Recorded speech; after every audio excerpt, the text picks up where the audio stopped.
Hello YouTube, welcome to our channel. This is a channel that deals with the FatFIRE journey of a family. Our net worth goal is $5 million US.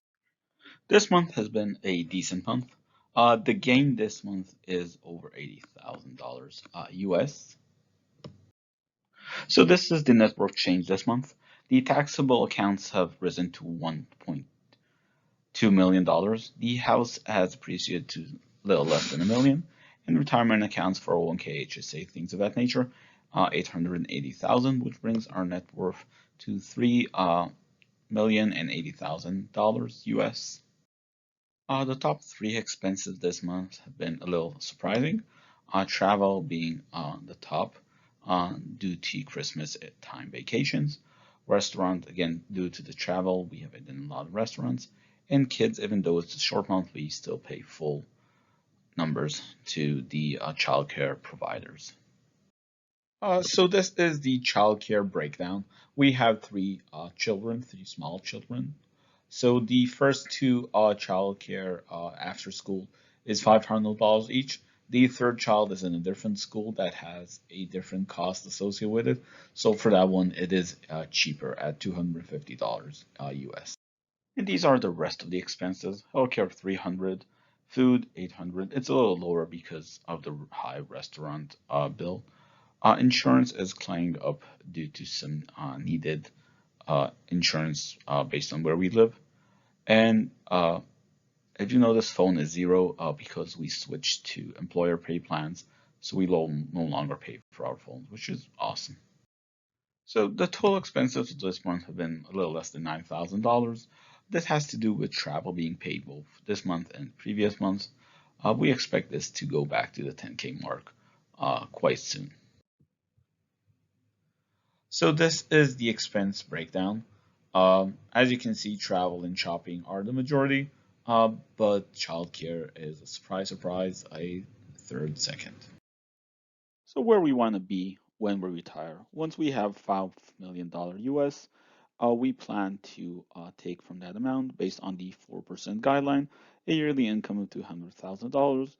That is pre-tax. Our tax calculations and approaches we will speak on in a later video.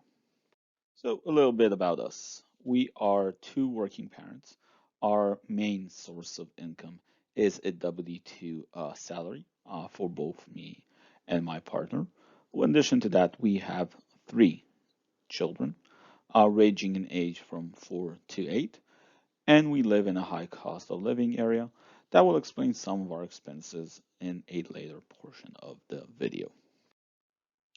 So part of our post-fire budget is I include a 30K stipend for travel, and we started budgeting our vacations to see if that number is good for us or do we need to adjust it according to our vacation style.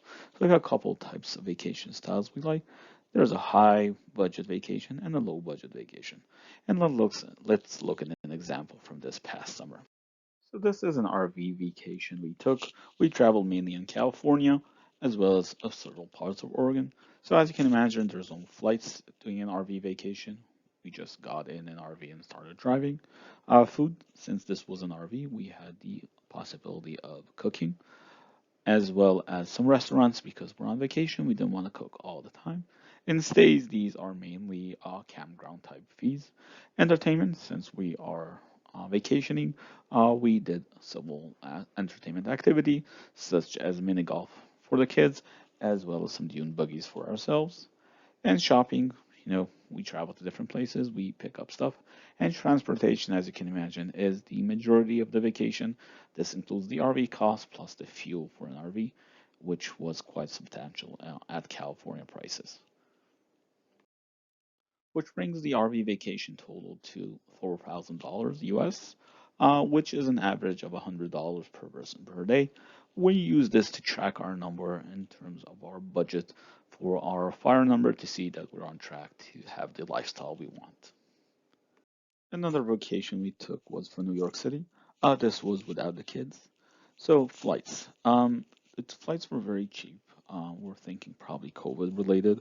It really cost us $300 to get to New York, which is usually more towards the $1,000 range.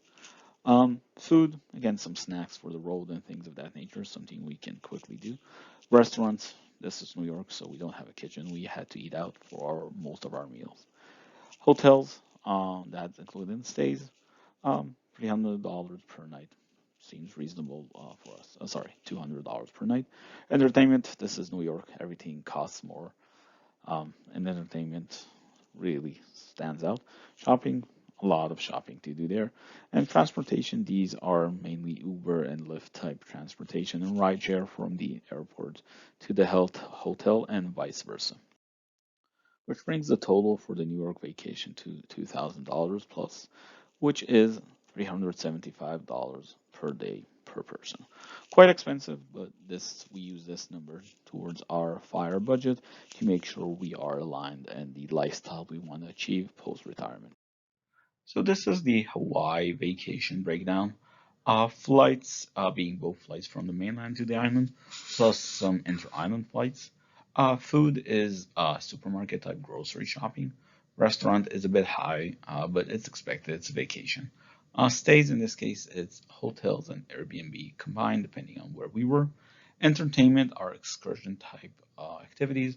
Most of the time we spent free doing free activities, beach, hikes, things of that nature.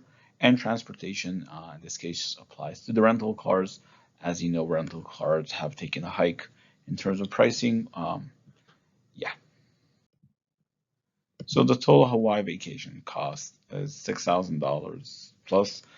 This was about 11 days, which comes down to $120 per day per person, which is in line with the RV vacation, which is quite a surprise. Um, so this month we've been experimenting with noodles. Like I mentioned, we plan on traveling once we hit our fire number, and we plan on traveling in different parts of the world, and we plan on cooking some of our meals as a way to keep a part of us with us while we travel. So this month we experiment with tofu noodles. It's quite quick to make. I was very surprised. Tofu is not an ingredient I'm familiar with, but it was quite tasty, and the kids really enjoyed it. So we'll continue doing some different stuff with noodles along the way. Our debt this month, we are still tracking for zero debt, and we plan to continue this approach. It has taken us long, long years to get to this approach and this number. I haven't started this blog once we were in debt, but it took us about 4 years to get out of debt. This is how we track over time. As you can see, it's a slow and gradual progressive, nothing unusual, good and great. I have a different video for our portfolio breakdown. If you're interested, I'll put a link at the top. Thank you for listening, and if you have questions, please leave a comment and I will answer them. Thank you.